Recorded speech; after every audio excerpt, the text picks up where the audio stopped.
All right, welcome everyone to this week's session of Defining and Sustaining a Values-Based Culture. Today we will be discussing rituals that fortify. In this session, we will be reviewing the following objectives. Our presenter is Steve Wiley, president of CEEK and author of Navigate Chaos, a #1 bestseller on Amazon, who is on a personal mission to rid the world of zombies in the workplace. And with that, I will pass it over to you, Steve.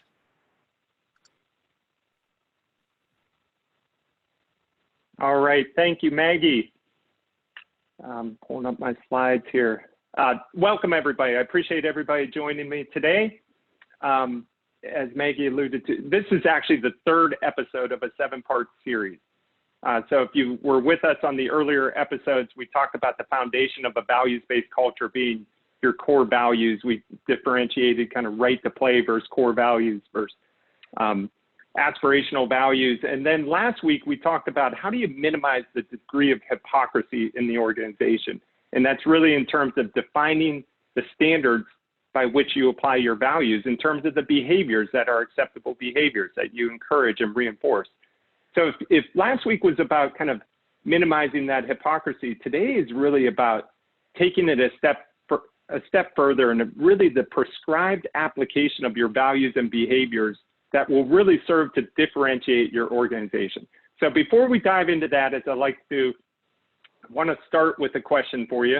And you guys were using your chat earlier. If you could go back into your chat and just respond to the following question.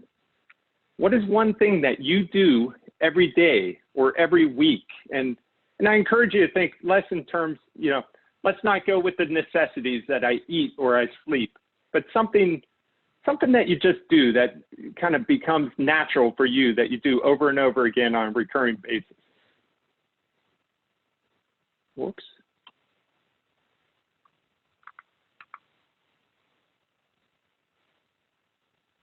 Trying to pull up my chat here.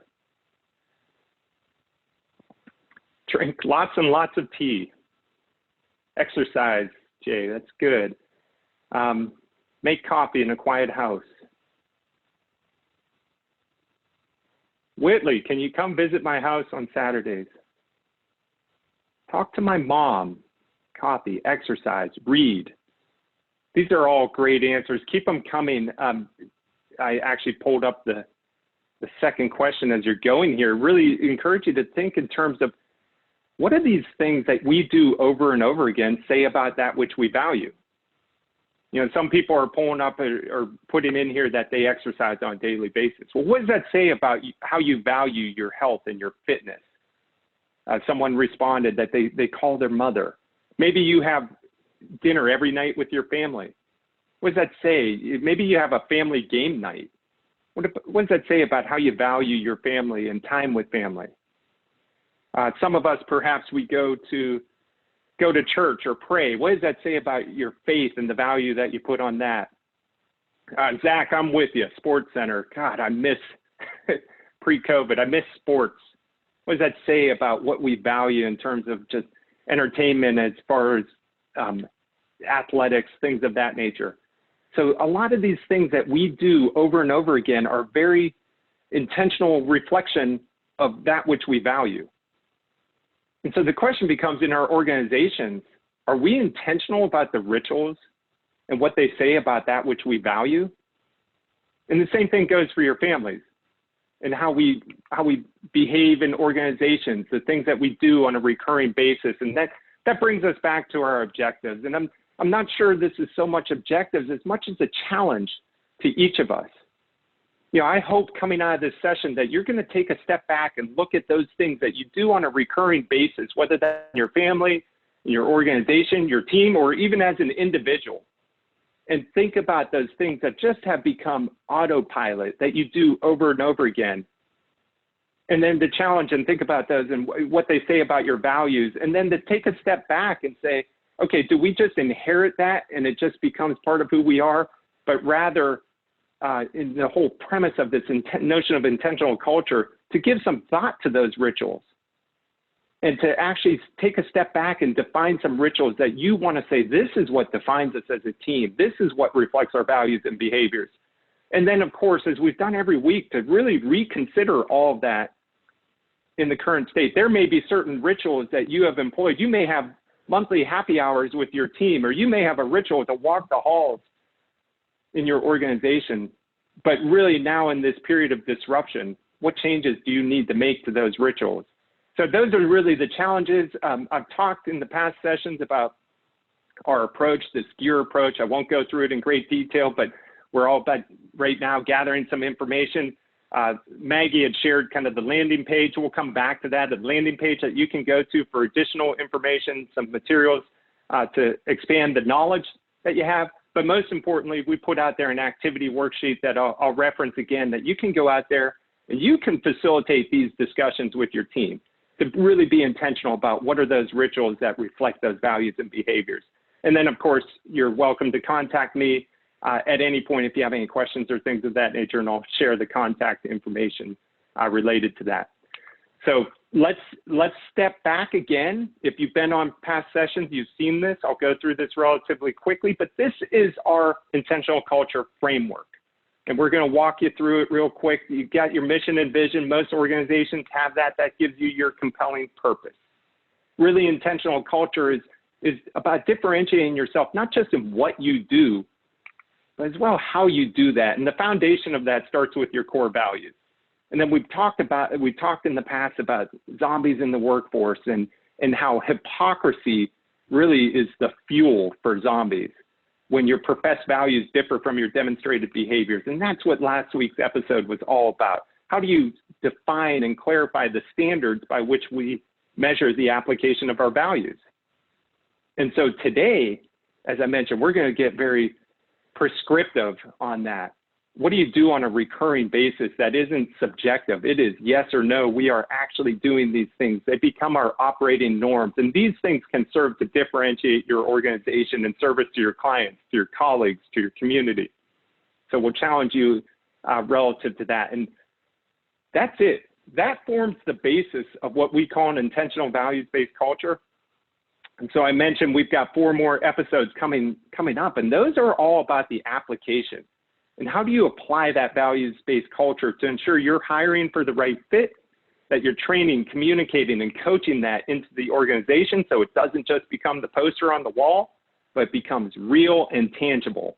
And you're never perfect about it, but you get intentional about it. And finally, listen, we're all about business results. We're not kumbaya. This is just nice stuff to talk about. We're going to conclude with how do you measure? Not just measure the engagement of your team, but measure the business results and the impact that your culture is having on the organization. So that's where we're heading. Again, today is all about rituals.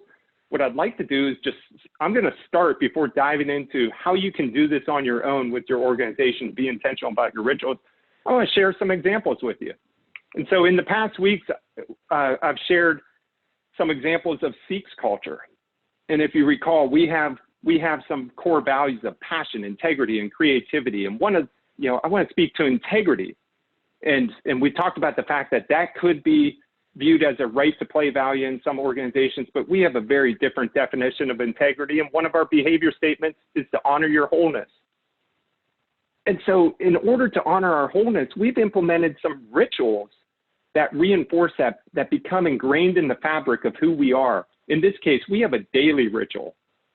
We express gratitude every day for 15 minutes, and some of my colleagues are on this call, and they will attest to this.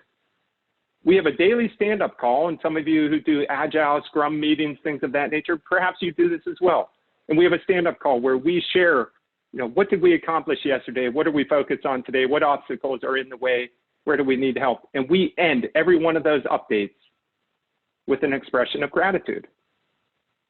This simple activity is just a ritual that's become ingrained in the fabric of who we are. And it's a reminder of that which is important in our lives, part of who we are. We have a similar, kind of reinforcing the same value, the same behavior. We have something we call weekly analog time. This is where we all just intentionally block time off on our calendar. We say it's to disconnect to reconnect. It promotes our wellness. In some cases, it could be a walk. I wish I could go.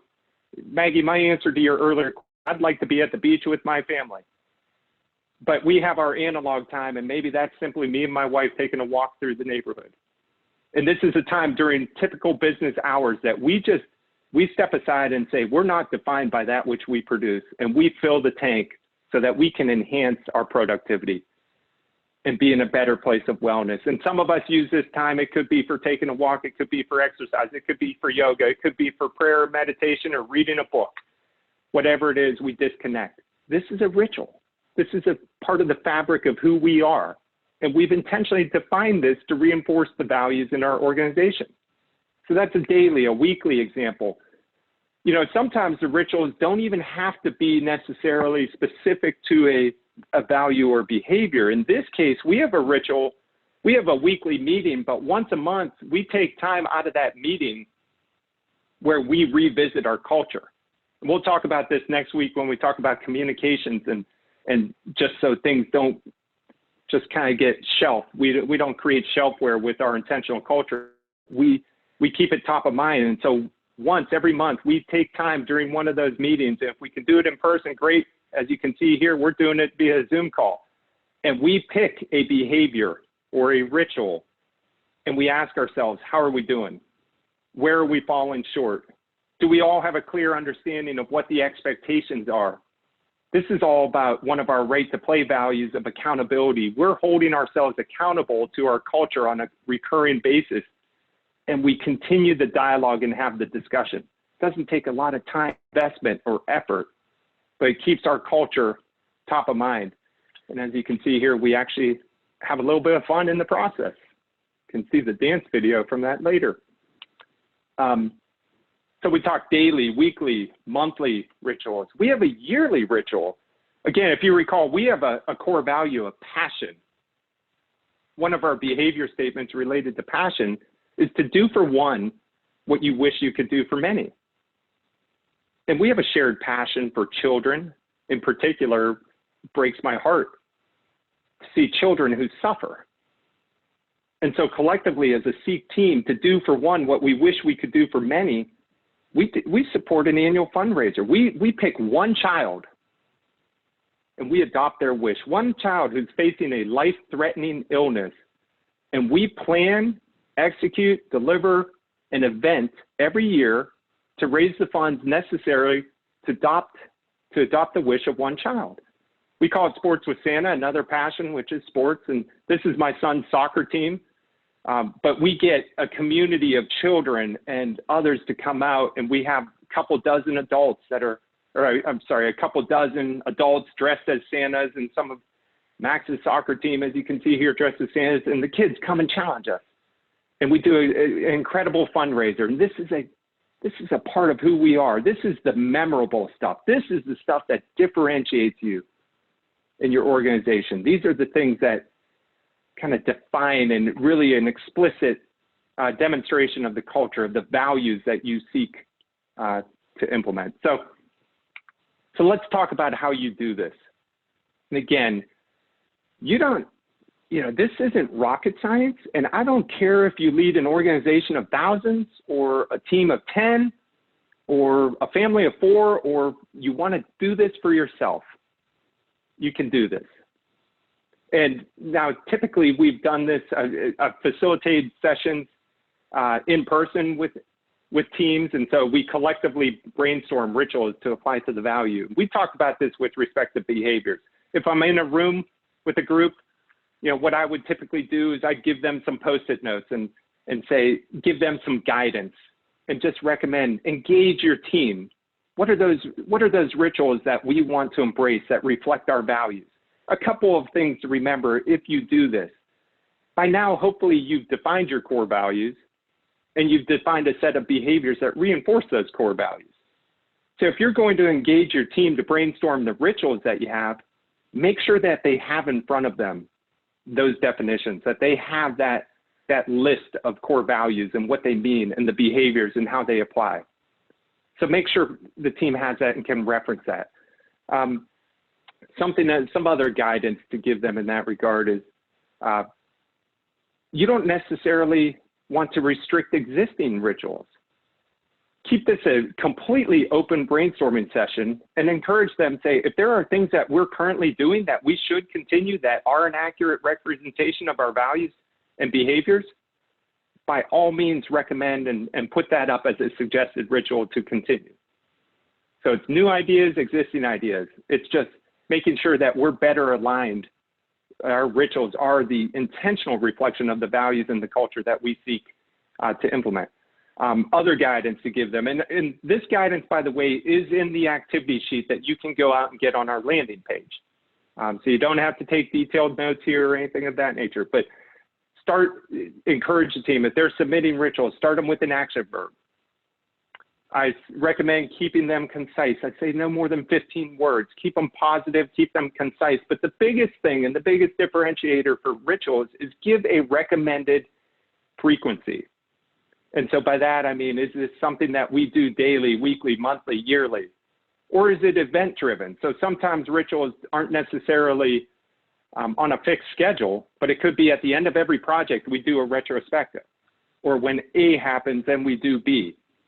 So it's encouraging people and helping them understand that distinction between behaviors and rituals, and that there's a very time sequence expectation to implementation of that ritual.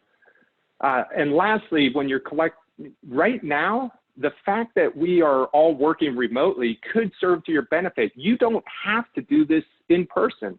Sometimes it's easier. Use Poll Everywhere, use SurveyMonkey, use email. Sit down with your team and say, this is what we're trying to accomplish. Over the next week, I want you to email me your suggestions for rituals that you think would reinforce our values and behaviors. Again, make sure they have those in front of them. So you can use this time to your benefit and do this remotely. Obviously, then, once you get all of these inputs, and I've facilitated sessions with group where I've had 60, 70 recommendations for rituals. So again, what you want to do is really start to consolidate that list. So combine like rituals. I always make the commitment to teams that I will always share the raw inputs. They're always anonymous unless for some reason somebody wanted to know who, want people to know that what they're recommending, but keep them anonymous, but share the raw inputs and show how you group them together, because you'll get a lot of similar ideas. Ask for some literary license.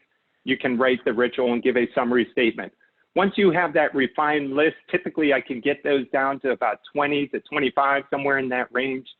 Then you send that list out. And again, you could do this remote. If we do it in a facilitated session, we're using voting dots in the room. It may be easier to do this remotely now. You send them out and you ask people to vote. And you give them clear criteria. What do you think will have the most significant impact on the organization representing our values and behaviors that will differentiate our organization?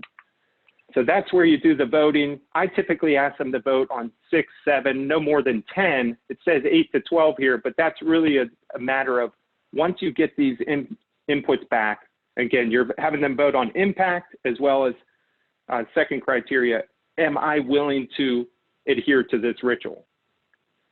So those are kind of the primary criteria. You get them back, you rank order by the number of votes, and then you collectively have a discussion with the team about those. And you figure out where you draw the line. And typically you may draw the line on the top 8, 9, 10. That's where I put the 8 to 12 recommendation in there. And I say, determine the frequency. You may come back to the frequency because you don't want to have a list of rituals where half of them are on a daily basis and the other half are monthly. You want to look at the frequency and see that there's some distribution. You don't want to overwhelm your team with these rituals. And you also want to define an approach. In some cases, like our daily gratitude, it's easy. We all own it. We all end our meetings with an expression of daily gratitude. In other cases, you may have a ritual. One group has a ritual to do a monthly or quarterly book club. Well, that might take someone to organize. That might take a little bit of effort. And so you make sure you're having a discussion about each ritual about, okay, if a person needs to be the point person, who is it? What's our approach? And finally, you just draft a description of the ritual and the guidance for implementation. That's it. Straightforward. We've got an approach out on the website that you can take a look at. Again, just sharing some examples here. These are CEEK rituals. Now, if you recall, I said again, we say our values, our culture is defined as engaging passion, integrity, and creativity. We call it ethic. We say be ethic. We actually say that it's the creative application of a passion sustained with integrity over an extended period of time. That creates an epic narrative. That's actually a great definition for rituals themselves. What are you sustaining with integrity over an extended period of time? These are some of our rituals. I talked about some of them already. We have some others, by the way. You may recall we have a value of creativity, and we have a statement to wow our clients by meeting their unspoken needs. And quite honestly, we have a ritual after we do intentional culture workshops with organizations. I can't put it on here because if you engaged us, then you would no longer say wow, but we have certain things that we give that little unexpected extra. That's what clients remember. You know, my wife and I just, this time of isolation, we take our dog to unique places now. We drive somewhere, go to a park, go to a lake, we take our dog for a walk. A couple of times now we've come home and we've stopped at a local drive-through. And I don't know if all drive-throughs do this. I don't go very often. We pick up a coffee or iced tea or whatever the case may be. And every time we go through there, they give our dog a dog biscuit. How simple is that? It's that little unexpected extra, but guess what? Now, every time we take our dog for a walk, we're hooked. We keep coming back. We go for more. So those are just some examples. You can see we've done this work for some other clients. They define them as how we work. This gets into their collaboration, you know, things that reinforce their core values. And I encourage you to come up with that list. Yeah, use this time, be creative. And I want to remind you that, again, you don't have to do this with your family. You know, think about those things. Think about the stories you want your children to tell. You know, our daughter's home from college and she comes back and one of the first things, my wife makes an incredible salmon. It's a ritual. We would have it once a week, and the first thing she says is, are we going to have a salmon dinner? You know, what are those things that you do? This picture here is, I was just talking to Maggie and Mel before this call. This is a place that we went 10 consecutive years as a family. It's a YMCA camp in the mountains of Pennsylvania. We would live in a cabin for a week, and this was a reflection of our values on faith, family, on environment, on activity. And it's become a ritual. And a lot of times we inherit some great rituals, but be intentional in your family, create new rituals, create new memories. That's the goal. That's the thing that people will remember. Rituals are the thing that your employees, that will differentiate you with your employees, your clients, your community. Be intentional about them. That's what really gets to the heart of intentional culture. So I challenge you in that regard to do that. I'm going to leave you with some reflection and discussion questions. I want you to go back and think about, what are the existing rituals within your team? What are they? And what do these rituals say about that which you value? Is there some sort of disconnect? Do you need to be more intentional? Did they just happen? Did you inherit the monthly status report and the weekly meeting just because that's what your predecessor did? Be creative. Think about, how do you intentionally apply your values through your rituals? And then ask yourself, what new rituals should we consider to better reflect our intentional culture? And again, I want to leave you with this thought of, during this time of just work disruption, like I said earlier, if you're the person who walks the halls, or you have that monthly happy hour with the team, or whatever, what do you need to do differently? Now's a great opportunity to revisit your rituals and say, hey, in the midst of a crisis, what new rituals can we implement and make part of the fabric that really, again, is a reflection of those core values? And rituals are something that we revisit on an annual basis. They can change, whereas our values, they are tried and true, and those stay. It's rare that we would change our values, but the rituals we come back to every year or in the midst of a crisis. Now's a great time to revisit those. Next steps, again, back to this GEAR methodology, you're gathering some information, you can go to our landing page to get additional details. Really, it's the application that I want to challenge you to. Brainstorm, reassess, take a look at your rituals again. Consider those questions that I just threw out there for you. Take a look at this, the worksheet that we have on our landing page, and spend some time with your team, with your family, with yourself, thinking, what are those things that I do on a daily, weekly, monthly, yearly basis, and how do they reflect the values and the culture that we desire in our organization? Be intentional about it. And if you want any support, if you have any questions, I'm here for you. So with that, again, just a reminder, next week we're going to dive into communications. And so I encourage you to register for that. Feel free to share this with others that you think might benefit from it. All the sessions are available on video. And I will turn it back over to Maggie. I haven't been tracking chat. Looks like we might have a minute or two. Were there some questions, Maggie? There actually was one question from Ingrid, sorry. She asks, are you looking for consensus when developing the rituals or majority vote? What if not everyone agrees with the proposed rituals? Oh, Jay, thank you for asking the question. It's a great question. So generally, this can differ by organization. And there's been situations that have worked on a majority basis or others, and we kind of speak to it in advance. However, it gets to a key point when you are defining the details of your rituals, you want to consider, are they mandatory or voluntary? And I contend that whether or not your criteria is consensus-based or getting everybody to agree, if you do a vote and not everybody agrees, but it rises within your top 5, 6, 7, 8 rituals, and you say, okay, we're going to embrace that, then I would say you want to consider making that a voluntary ritual. And a couple of examples, like I mentioned, one organization had a monthly book club. Well, you're not going to require everybody to do the book club, but it's something that as an organization, you're going to make available. So it becomes a voluntary ritual, but it's something that you do over and over again. In our case, we have a monthly wellness challenge that we put out there.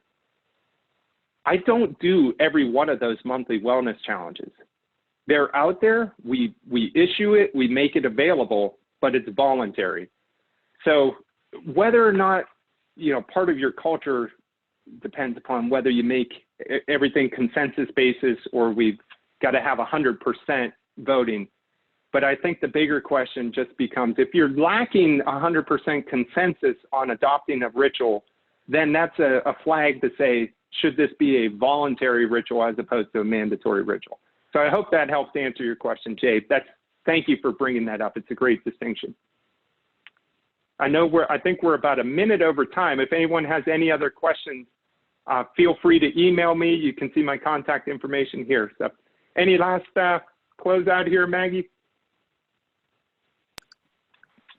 That's it. We thank everybody for coming. I sent the website for the content in the chat if you want to find details there. There's also content from this session and the previous sessions. We will get this recording up as soon as we can, but just give us a couple of business days. Thanks everybody for coming. Thank you all.